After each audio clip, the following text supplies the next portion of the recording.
Well, we got a bombardier and a navigator, pilot, co-pilot, and an engineer, and top gun and two scanners. So a pretty good-sized crew. Yes. All of you at some point had to start saying, what the heck did we carry over here, right? Yeah, we were surprised, too, because we did a lot of top-secret stuff. We'd go to different bases, landed at an airfield, didn't know what we was carrying, and unload it, and then we'd fly back to another base, then we'd fly back to that base, and then back to Roswell. And this really stumped us, because we were so shocked because of our top-secret and everything else. They didn't let us nothing know on it what was in that box. They wouldn't tell us. Here we are now, Arthur, almost, 63 years later? That's about 63. We'll be 61. What do you think was in that crate? Well, I have an open mind. I feel there's something that was pretty top secret, but this has been so long. Why don't they let this information out? I heard there's, I guess everybody's heard there was at Wright-Patterson. They were supposed to take the bodies up there from Fort Worth, right, and put them in a deep freeze up there somewhere. Yeah, I thought maybe you folks flew on to Wright-Patterson. You didn't. So no, we didn't. So you went back. Had this been a weather balloon, Arthur, would they have done this to you guys? Would they have kept it that secret from the crew? Well, I'll tell you what I thought, because this is my own opinion. When they mentioned the weather balloon, they said there was no such thing as flying saucer in the bodies, but we knew there was some secret in that box. And I thought they might have used, not mannequins, I thought they might have, for high-altitude bailouts, yeah, they had the B-36. I thought they might even use cadavers for experiments, but I imagine they used cadavers or mannequins on there for secret for bailout. We thought of that. I had heard rumors that they might have had, the war was over, but they might have had Japanese POWs, short POWs, and that they experimented with them. Something went wrong, and they had to cover it up. Did anybody ever talk about that at all out there at that time? No, I never heard of that. But I thought when they said weather balloon and they to high altitude, I heard the rumors there was experimenting with high altitude balloons for B-36s to bail out. And then we heard they had a weather balloon to check for radiation for when Russia was going to top that atomic bomb. Yeah. We thought that might be, and then, because there was so many rumors flying. Arthur, what would you have done had you gone back there and they opened up the crate and you would have seen 3 alien bodies there from another planet? They would have shocked me pretty good. But I remember at the time when this all happened, there was a rancher. At that time, it was rumored that he'd seen some craft crash. They said there was bodies underneath it. Then they shut him up after a couple of weeks. At any point afterward, after you and your crew came back, did any more stories start filtering out what this could have been or what was going on out there? No, they explicitly told us, don't ever say anything, not even to our wives. They really did. And then they kind of put the brainwash, and they kind of brainwashed. I never did tell my wife anything about our wife on until Tom was writing a book, and he called up here, I can't remember, 5 or 6 years ago. And then it came on the air, and then one of my sons seen it on the History Channel. Yeah. That's the only time he ever opened up on it. I was surprised. Now, That's how long I kept secret about it. Here you are now, in this point in your life.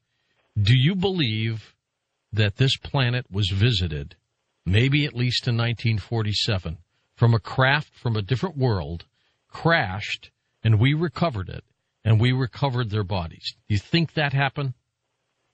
Well, I'd give almost 80% on that something did happen. And even you go to the historic time of the Mayas and in South America, how that stone was cut by precision instruments. No man could have cut it that much without surgical instruments to cut that rock. It would not have surprised you, though, if they had said, Arthur, we have some alien bodies from a spaceship. You would have probably said, I figured that. I would go along pretty good at that. It would complete my 100% belief in it. Arthur, if you guys had flown out the bodies, possibly, What do you think might have happened to the crash craft? Where did that go?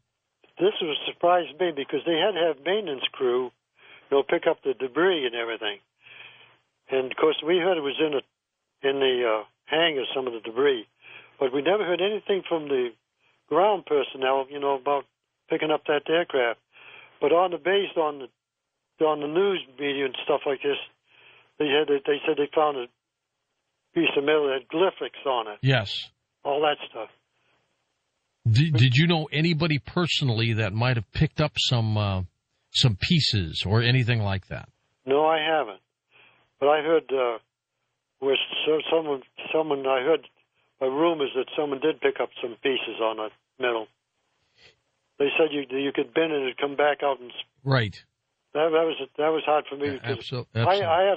I'm from Missouri. I'm not from Missouri, but the only Missourians say, I believe only you can see it. That's what they say in Missouri. No doubt about that. Did you live out that way, or you were just stationed there for a little bit? I was stationed there for about 7 years. 7 years, okay. And even later on, even though you guys didn't talk about this, did you hear rumors whenever you guys went out or you go into town, did people talk about this? No, not at that time. It was a well-kept secret. It sure was. Sounds that way. Yes, it was. As a matter of fact, I even tried to get it out of my mind until it came up here for 5, 6 years till Tom and I believe who was the other one? And Don, I guess, yep. all about making that book. Yeah. Now, the fact that government kept this a secret, how do you feel about that? That they just held back, they didn't tell you folks, they didn't tell you. This is what always bogged in my mind. Why don't they say something about it? Remember about the flying saucer, about the Blue Book. I'd like to add something else here. Just about 3 months ago, Italy called from Italy, and he's an author writing a book on if there's other people in outer space, and he's writing a book about it. So they believe strongly that there's people in outer space. They believe in something like flying saucers. He asked me what I knew about it. Was he calling from the Vatican or just from a writer from Italy? Matter of fact, he was calling from Italy. He was an interpreter for the guy that was writing this book. Ah, okay. And you notice also that even the Pope is trying to find out there's people in outer space. I think so, too. He may already know, Arthur. He may already know. And you notice here about a week ago on the news they saw an unidentified object flying in the sky, was on TV. Yeah. Did you hear about that? Oh, yeah, absolutely. So there must be something going on.